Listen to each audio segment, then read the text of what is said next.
The Mexican-American War, 1846 to 1848, was one of the most consequential conflicts in U.S. history, and the role of the American president, James K. Polk, was pivotal in its initiation, execution, and eventual resolution.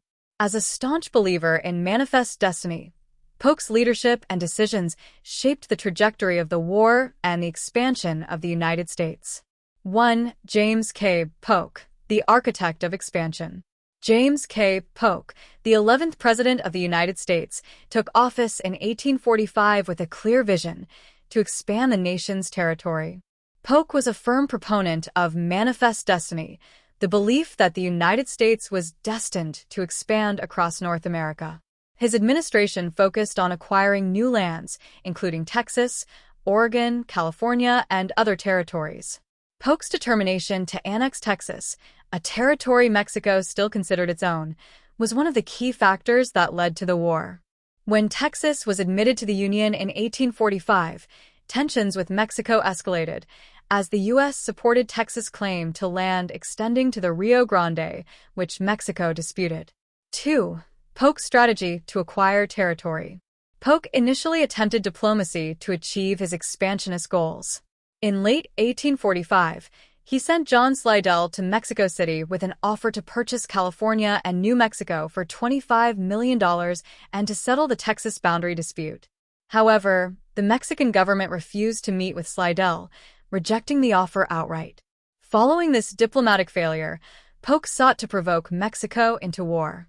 He ordered General Zachary Taylor to move U.S. troops into the disputed territory between the Nueces River and the Rio Grande, knowing that Mexico would view this as an act of aggression.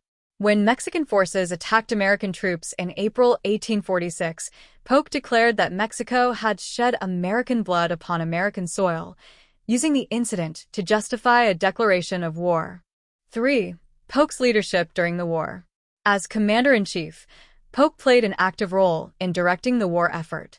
He worked closely with military leaders, including Generals Zachary Taylor and Winfield Scott, to develop strategies for key campaigns. Under Polk's leadership, the U.S. military achieved a series of decisive victories, including the capture of Mexico City in September 1847.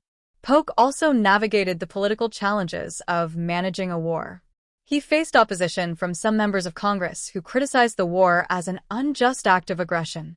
Whig politicians, including a young Abraham Lincoln, questioned Polk's justification for the war and accused him of overstepping his authority. 4. The Treaty of Guadalupe Hidalgo.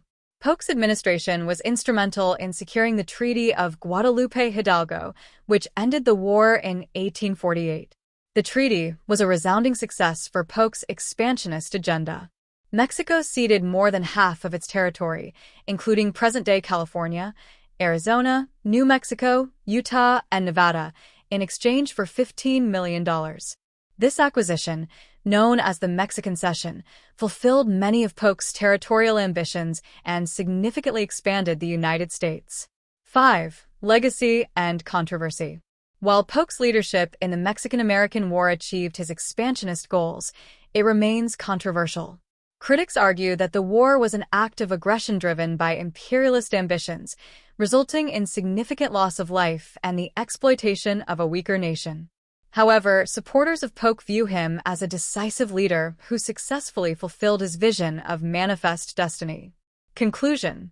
James K. Polk's role in the Mexican-American War was central to its inception, execution, and resolution. His expansionist policies, strategic decisions, and active leadership helped transform the United States into a continental power. However, his actions also sparked intense debates about the morality of the war and the consequences of American imperialism, leaving a mixed legacy that continues to be studied and debated today.